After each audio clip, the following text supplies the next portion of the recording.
episode of International Consulting Podcast. I am today with Mark Phillips, which is the founder of Nomad Stays. Hello, Mark. Hi, Johan. Thank you very much for having me. And I'm great to meet you and be here today and looking forward to sharing some stories with all of your listeners. Exactly. It's always great to talk with other digital nomads. Actually, there are a lot of different kinds of digital nomads.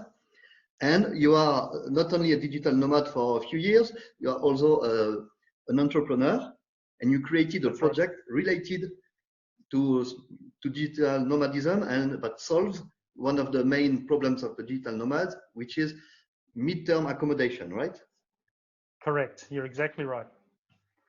So generally the problem with digital nomads is that short-term accommodations, it's always easy to find a hotel, an Airbnb, an apartment, whatever. Long-term, you can of course find a real flat renting contract, but mid-term for like 2 weeks, a month, 3 months, it's pretty difficult to settle down somewhere for a limited time. And that's right. Yeah. No, we actually are solving our own problem. So I've been a digital nomad for about 6 years. I'm sort of been working for myself for about 16 years now. I've come out of the tech industry and out of the travel industry. And so about 6 years ago, 5, 6 years ago, we went on the road in Australia. We decided we were going to explore our own country and work and grow our businesses. So my main business at that point in time was as a startup mentor, helping startups getting going and commercializing internationally and growing around the world. You know, very similar to what you do. I was doing in Australia. And so as we were traveling around, we got various clients and contracts to do things. We had to stay for a couple of weeks or a couple of months, and we found that, you know, just as you were saying, it can be very expensive to stay at short-term accommodation. You know, understandably, this industry survives on people stopping for a night or two, rarely more than about a week. In either the traditional leisure or the traditional business market. And as nomads, we want to stay for a few weeks or a couple of months. And we'd want to sort of pay a normal rental price like we would rent an apartment for a year, you know, on a monthly basis. But, you know, this was very hard to find. But at the same time, having developed my first startup in the international travel industry, I knew that hotels and apartments and hostels and all sorts of accommodation providers, particularly when you're getting away from the cities, these providers were doing it very tough in business. This is, of course, before COVID came in and made it diabolical, but they were doing it tough. You know, just to give quite some stats to you, here in Europe, when you get outside of the cities, the average hotel occupancy rate for all sorts of accommodation is about 32% for a year. It's very low. So 2/3 of the business, 2/3 of the rooms are empty at any particular day of the year, which means they've got a lot of opportunity. It also means the business can be a bit marginal at times. And so what happened is that we would go into some apartments and resorts and say, listen, we would like to stay for a few weeks or a month. You know, if we paid you this much money, so we bid for it, if we paid you this much money, would you be happy? And ultimately, most of these places said yes.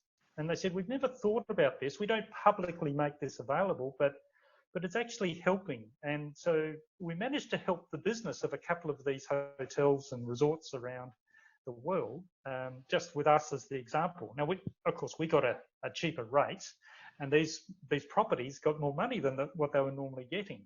And so we've created a worldwide platform to do exactly that. But we've been in Europe. Obviously, my accent disguises the fact that I am in France at the moment. I am not French like you. I am Australian. So my co-founder, who's my wife, and I, and our dog, we migrated from Australia to Europe last year, and have been travelling around Europe. And back in March, we came into France, which has been giving us a visa or sponsoring our visa to stay in Europe for a long time. The French have a wonderful startup visa for non-Europeans. It allows, like an Australian like us, to stay for 4 years without a lot of rules and red tape, or without much money. You know, we only need to meet the minimum wage. As long as we're doing something innovative that's likely to employ people locally, they're happy to welcome you in. And as you and I were talking earlier, Poland has something similar.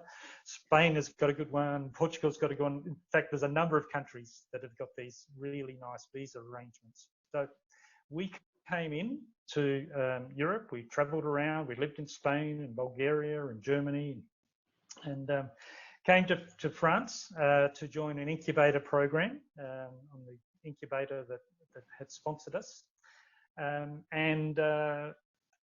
With the release of Nomad Stays earlier in the year, we're looking forward to scaling that with the help of the French incubator. So yeah, we spent most of last year building the platform.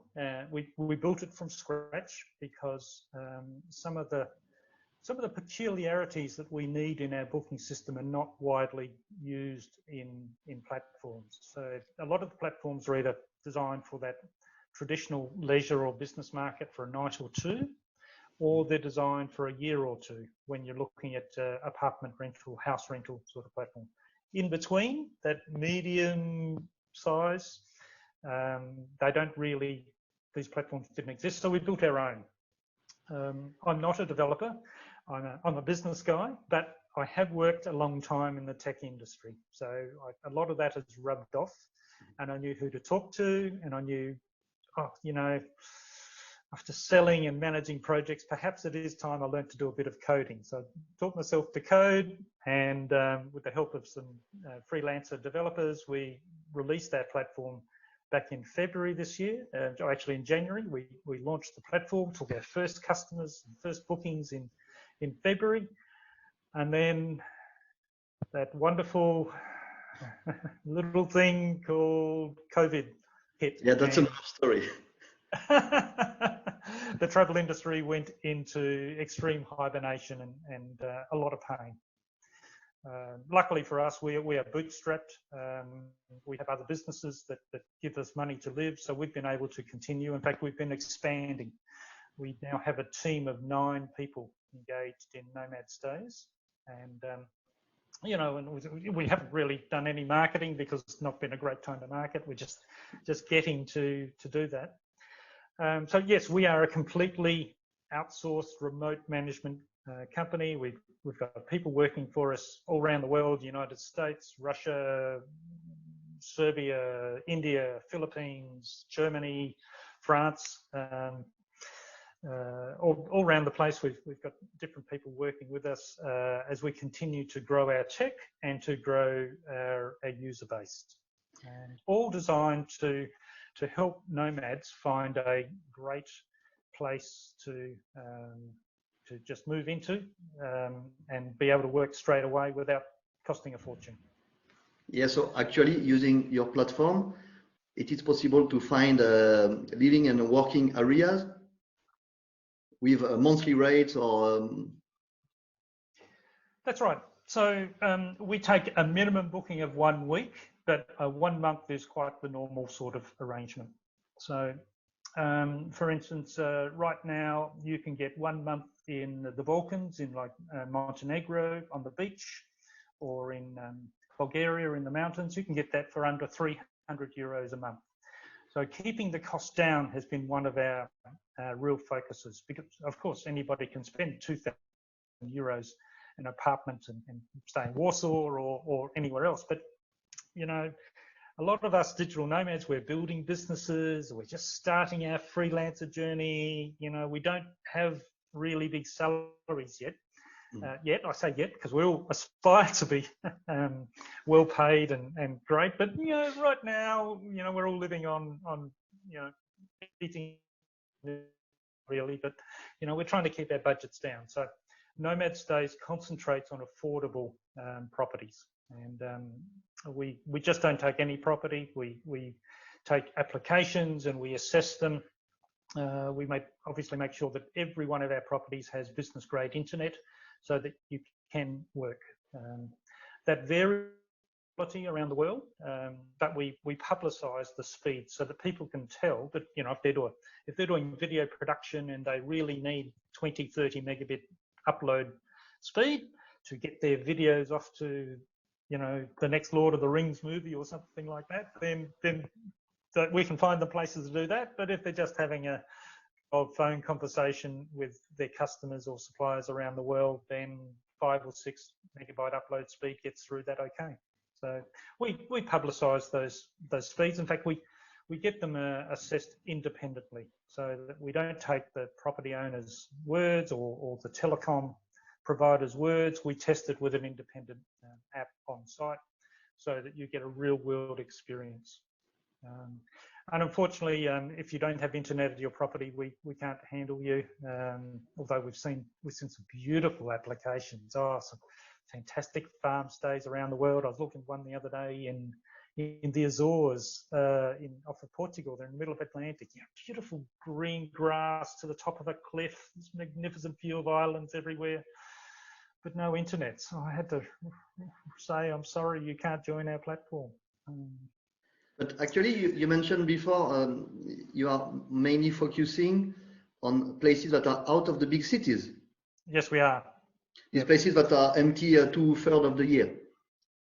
Yes, so it's not only we're focusing on the empty ones, because that may mean there's something wrong with the property, but we are looking more at regional parts of the world. So we'd like to help nomads and freelancers, location independents, whatever badge you would like to call yourself. There's different badges that people prefer, but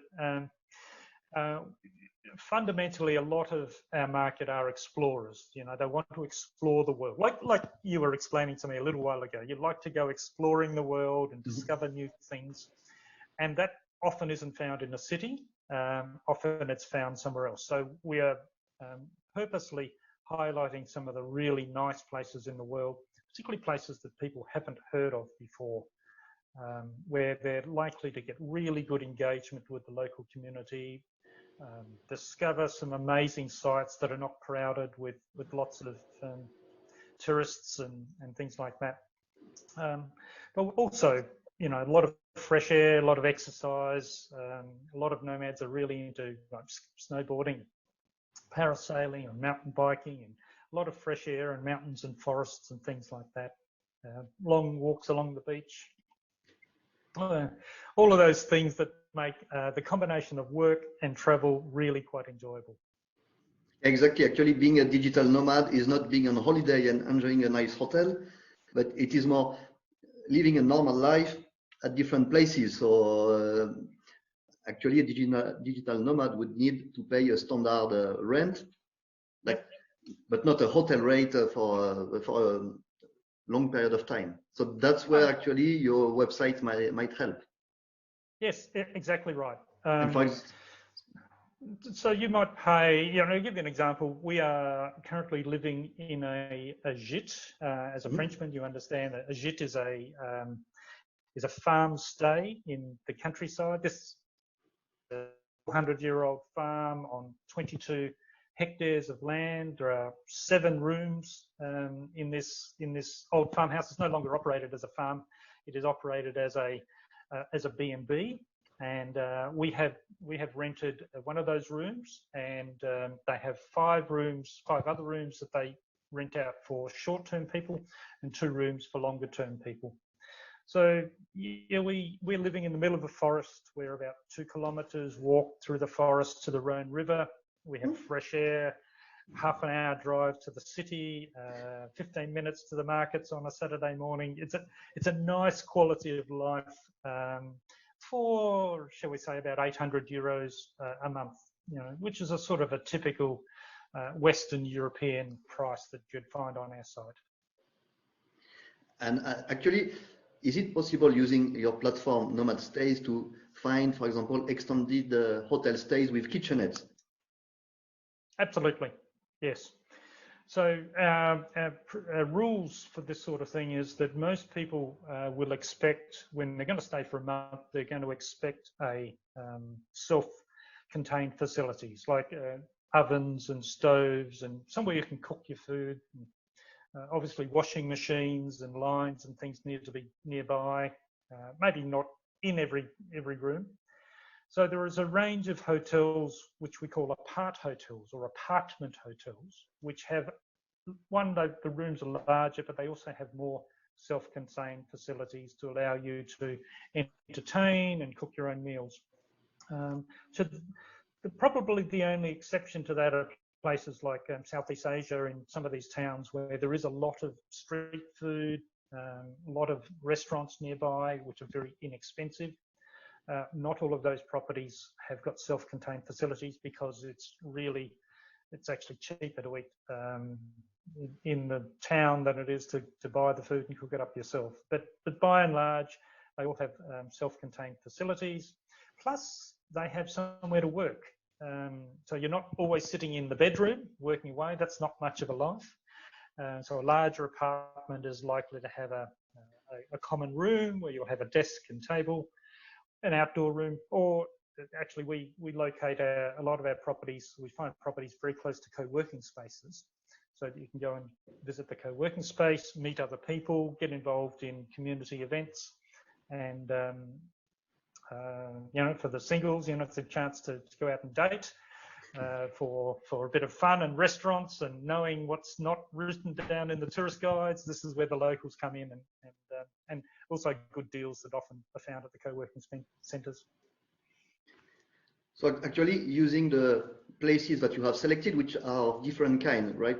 You have hostels, hotels, apartments, co-living spaces. Yep, that's it.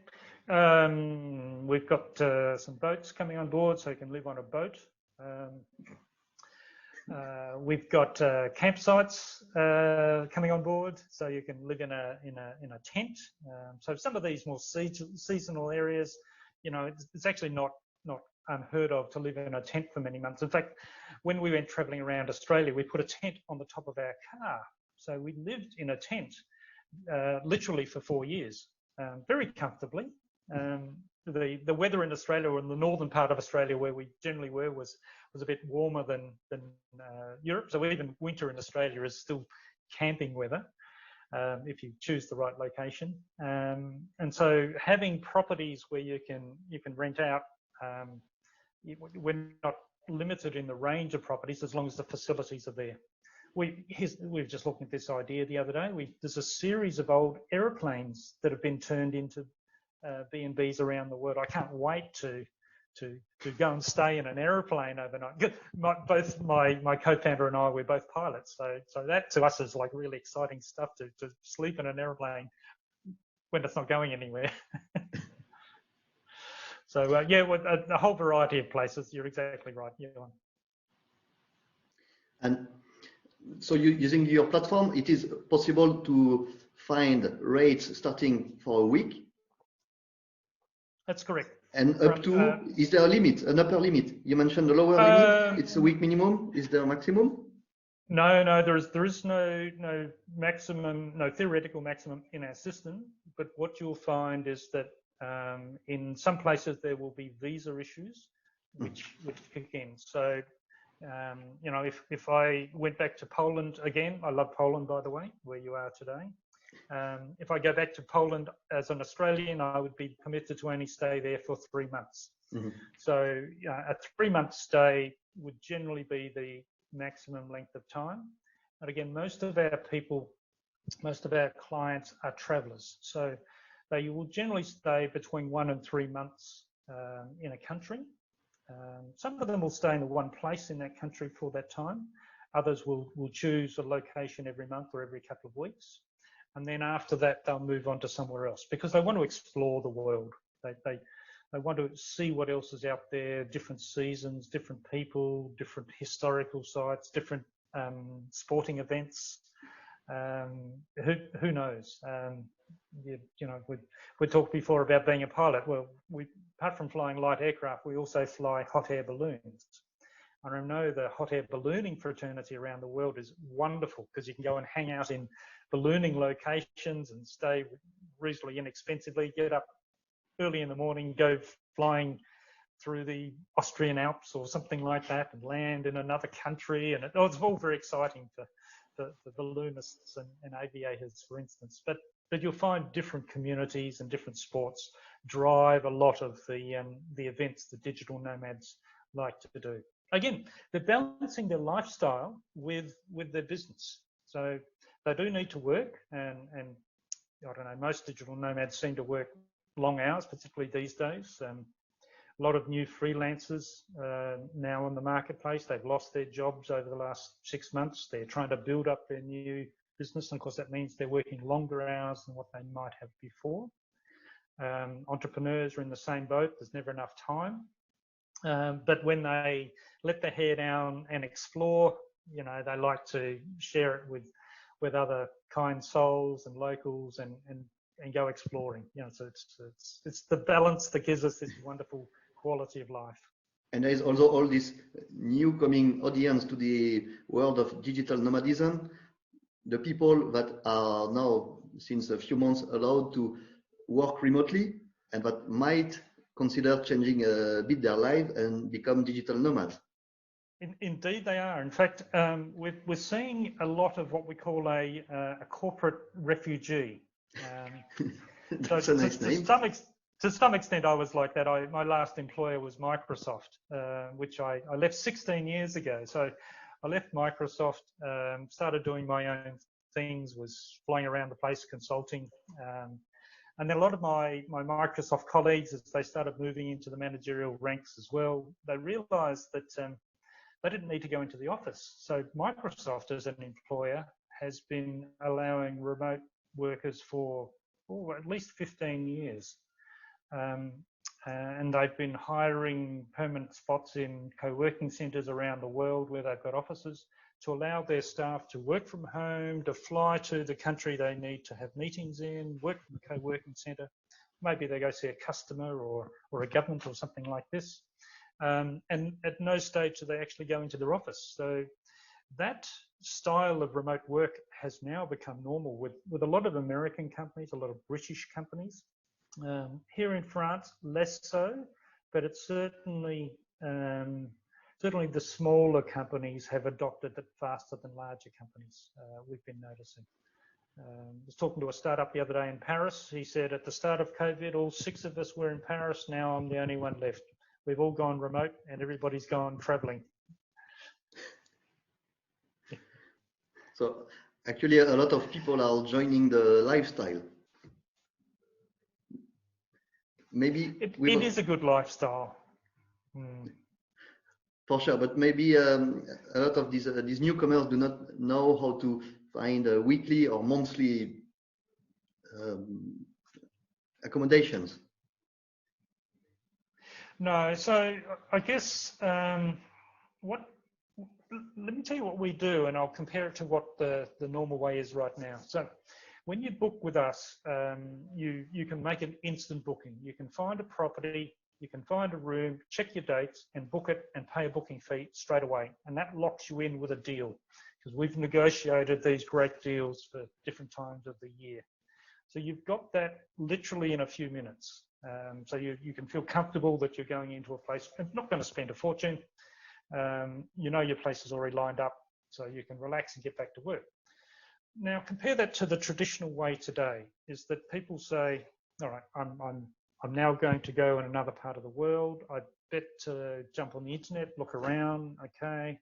I might look at Airbnb, I might look at booking.com. I'm going to go through various Facebook groups. I'm going to put out some requests to see who might have something available. And a couple of days later, these requests, so if we have a look at booking.com, their hotel prices first of all, but you can't book for a month. They have a maximum of 28 days. Mm-hmm. Yep. With Airbnb, when you get into the regional areas, they don't book instantly. You have to send a request and then you have to wait for a reply.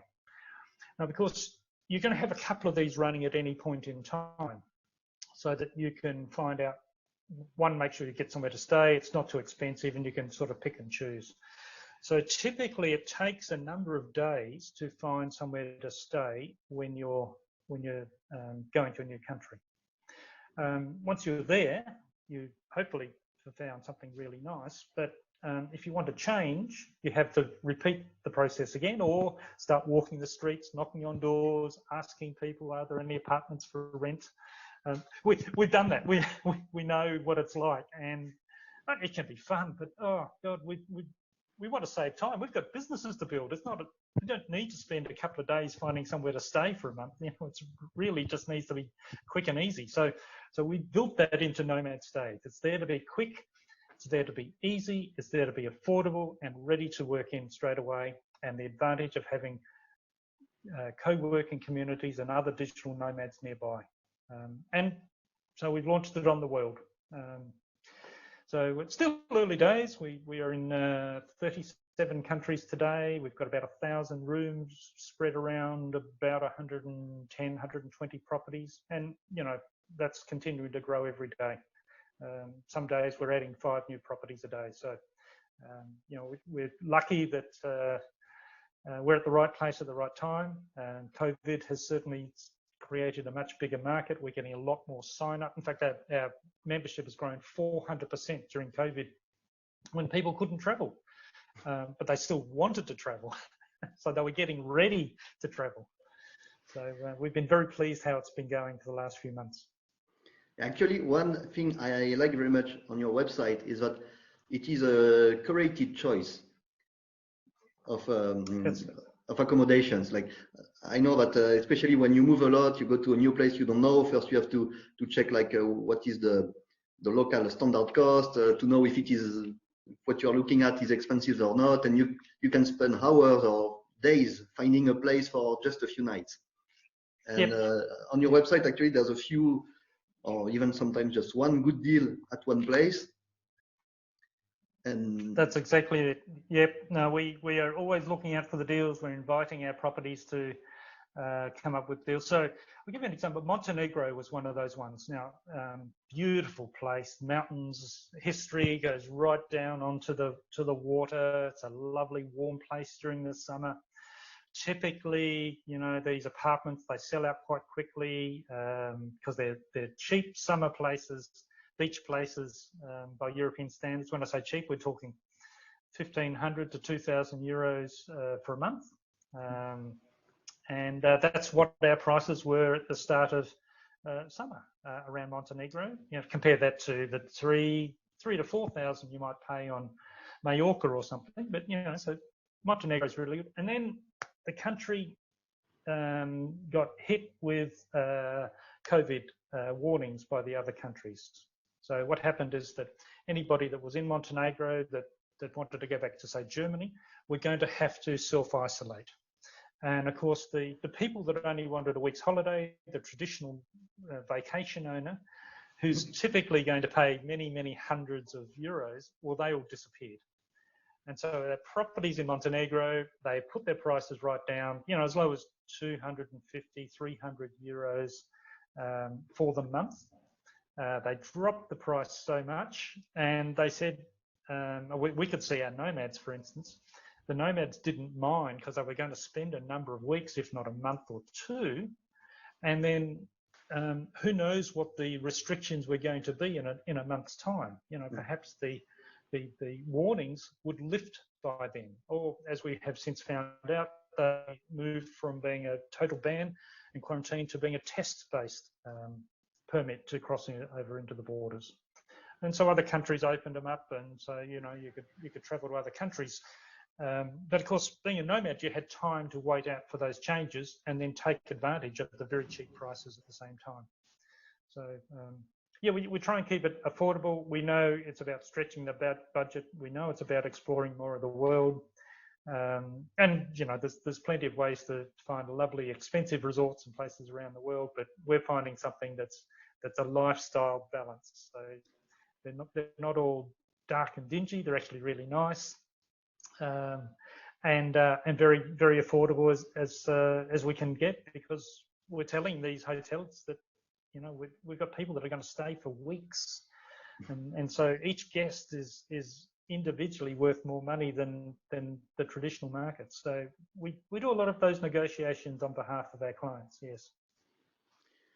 So actually, what would be in general your best tips for living and working from hotels that allow monthly stays or other kind of mid-term accommodation as a digital nomad? That's a never-ending choice. So everybody has their own interest in what they're used to traveling with. So couple of tips. Don't go with the crowd. Don't go to popular places. Look for the things that you like to do, that go to places you might not have heard of. So it's obviously more adventurous and exciting to do that. And roll with the changes. This year there's been so many changes, just get used to change. So if the borders shut, well, we go somewhere else. If the property is that you're going to just really good, we'll extend your stay. So go with the flow, go and follow your passion. But remember, you've got work to do. So you know, the more time you spend looking around for a place, the less time you have to grow your business. So keep the discipline of working remotely. For some, that is the discipline of starting and stopping at fixed times during the day. For others, it's a different model. But you've got, if you're a remote freelancer or startup entrepreneur or a founder or something, then you want to make sure that you're constantly touching base with your customers and prospects while you're traveling. So there's 3 tips. And maybe a fourth one would be actually to have a look at your website, Nomad Stays, to find some of the best deals around. Of course, you know, please come and check us out, compare us, suggest to us places that we don't have. More than happy. You know, we put this out to help people travel the world, and if we can help you, that's fantastic. And if we can help you for a couple of years, that's even better, because we'd love to help you explore more of the world, like we've had the advantage of over the years. So yeah, please come and visit us at Nomad Stays. Exactly. Actually, I had a look at your website, and at least for the locations that I know that I have visited, the deals you are offering are very, very good. Yeah. No, we purposely target that affordability because, you know, you've got to stretch your money when you're a nomad. You're living permanently on the road. And especially other businesses like hotels, accommodation in general, they don't understand that we are not on holiday. We are not spending our holiday That's right. money. We are living and working at the same time, and we don't have time or money to spend in.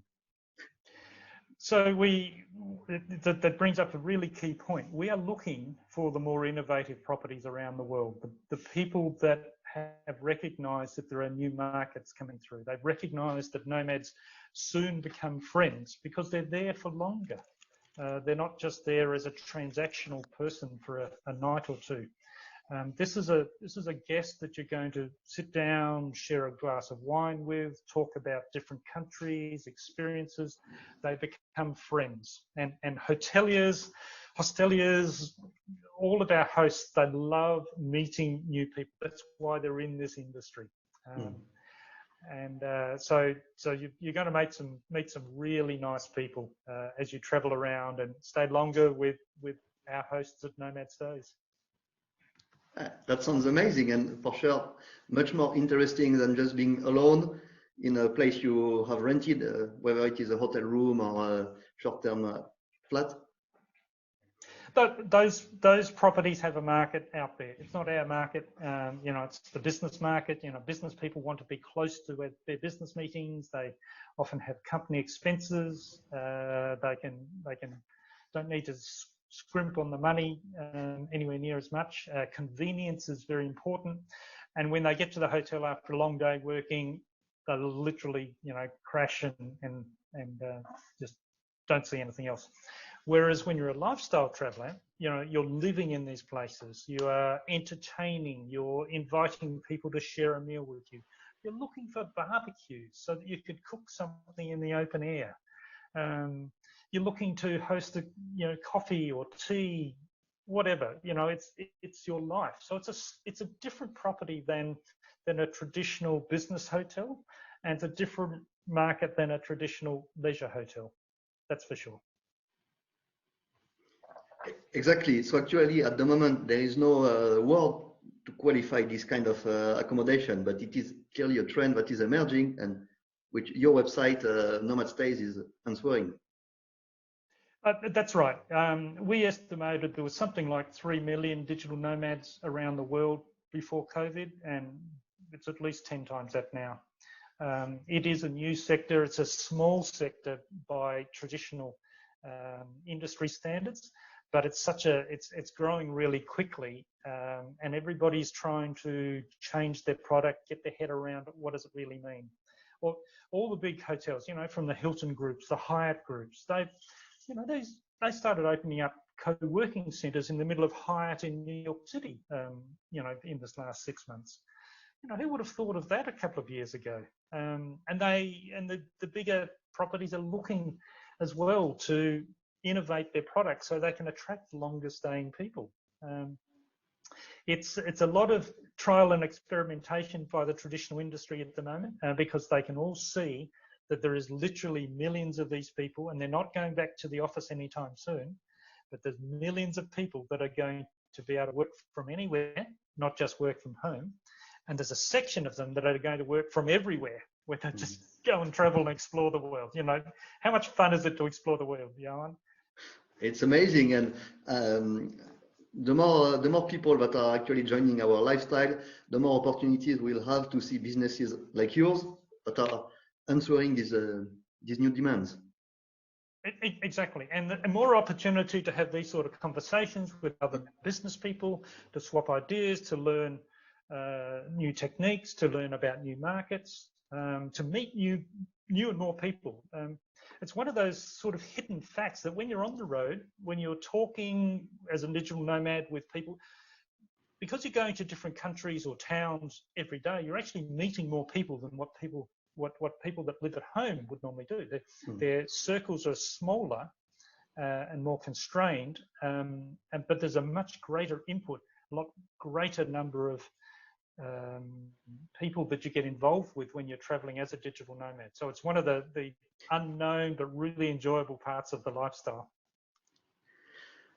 So actually, maybe before we finish this conversation, you would like to say something about your business, your goals? With my business goals? Oh, well, we're looking to grow. Obviously, we're a startup. We've been scaling quite nicely this year, building up our technology, as well as a membership base. So we're going to do a capital raise shortly. So we're looking around for investors of startups. We're looking to integrate technology with some of the bigger platforms around the world. So we have some tech challenges. We're obviously going to have some more team members coming on board to help us grow.